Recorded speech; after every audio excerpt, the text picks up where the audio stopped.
Hey friends! Every tip I'm about to share comes straight from the technicians who work at this appliance repair shop, one of the most well-known in the city, so don't worry, we're going to find the solution.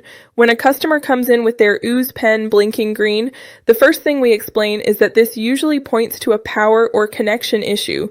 The pen is detecting that it's not getting enough charge or that the contacts aren't connecting properly, which is why it isn't working like it should.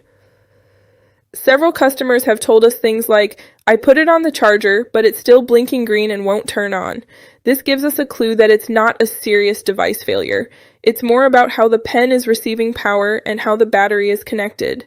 That's why in the shop, we always start by checking the cable and charging port, and many times that simple step fixes the problem immediately. Another thing we see a lot is that the battery contacts inside can get dirty or worn. Some technicians mention, "I cleaned the contacts with a dry cloth and the blinking stopped."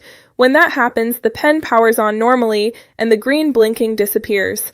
Sometimes the issue is the battery itself. One technician said, "After a few attempts, I replaced the battery and everything went back to normal." In the shop, we always say, if the power isn't getting through properly, no matter what else you do, the pen will keep blinking.